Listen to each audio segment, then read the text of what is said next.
Hindi recorded channel में आप सभी का स्वागत है। दोस्तों, पल्लवन इसका अर्थ है किसी भाव का विस्तार जो उसे समझने में सहायक सिद्ध होता है।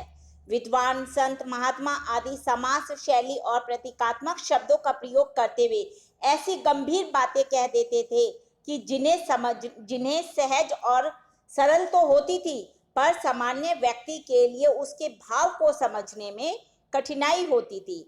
ऐसे वाक्यों को पल्लवन की सहायता से स्पष्ट किया जाता है, यानी कि छोटे से वाक्य की व्याख्या करते हुए उसके विषय में लिखा जाता है, उसे ही पल्लवन कहते हैं। ऐसे सूत्रात्मक वाक्यों के भाव को स्पष्टता प्रदान करने के लिए विस्तृत व्याख्यात्मक प्रस्तुति की जाती है और प्रायः नीति वाक्य, सूत्र वाक्य, कहावतों आदि का पल्लवन किया जाता है।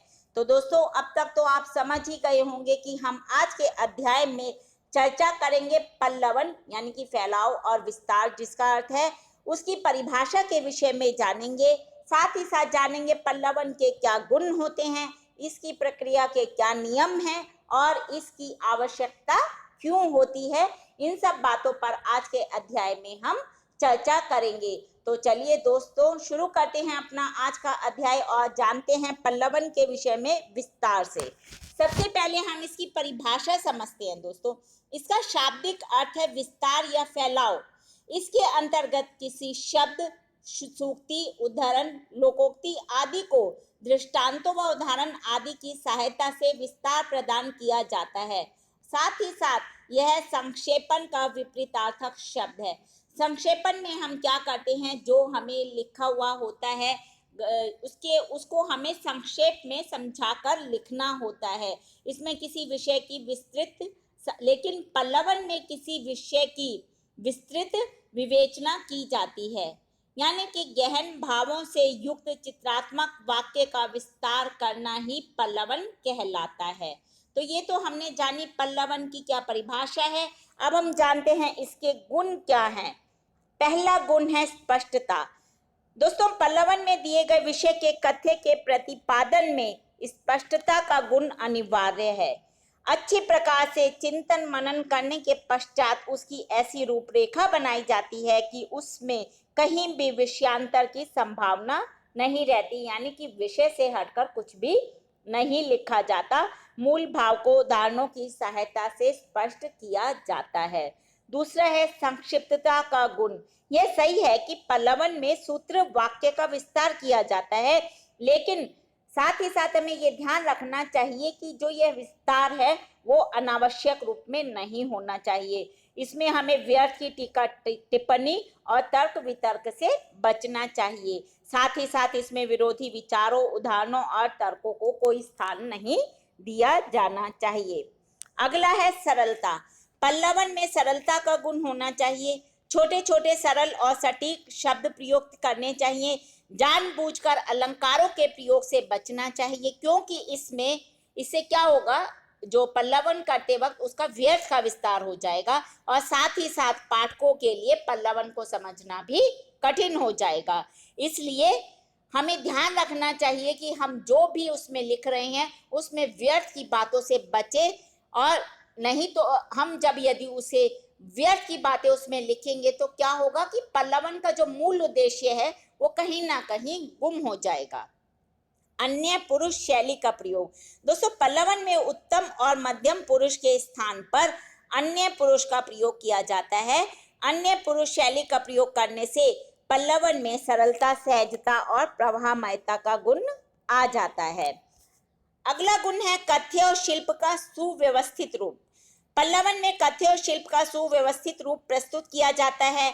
पल्लवन का अर्थ केवल एक एक शब्द के अर्थ को समझाना नहीं है, बल्कि उसमें निहित भाव व प्रसंगों को सुव्यवस्थित रूप से पाठकों के समक्ष लाना ही पल्लवन का मूल उद्देश्य है। इसके लिए शब्द चयन और वाक्य संरचना जो है वह सरल और सटीक होनी चाहिए। आलोचना व टीका टिप्पणी का निषेध, यानी कि पल्लवन में निहित प्रसंगों, विचारों और तथ्यों का विस्तार किया जाता है, लेकिन इसमें इन सब की आलोचना व समीक्षा नहीं की जाती। ऐसा करने से क्या होगा, यदि आप ये सब करेंगे तो जो मूल विषय है उसमें भटकाव की स्थिति आ जाएगी और पल्लवन में अनावश्यक विस्तार आ जाएगा। दोस्तों ये हमने जाने पल्लवन के गुण। अब हम जानते हैं पल्लवन प्रक्रिया के नियम, यानी कि पल्लवन कैसे किया जाता है। सामान्यतः पल्लवन प्रक्रिया के लिए कुछ नियमों का प्रयोग करके इसमें आप प्रवीणता प्राप्त कर सकते हैं। उन नियमों को मैं आपको बता रही हूँ। पहला है, जिस नीति, वाक्य, सूत्र, वाक्य, लोकोक्ति आदि का पल्लवन करना हो उस पर भली भांति विचार करते हुए उसका भाव हृदय में कर लेना चाहिए और प्रत्येक शब्द के अर्थ को भली भांति समझकर उससे संबंधित हमें उदाहरण सोच लेने चाहिए।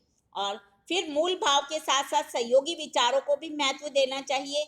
यदि आवश्यक हो तो उन्हें किसी कागज पर लिख लें ताकि एक व्यवस्थित क्रम में उन्हें पल्लवन में स्थान दिया जा सके।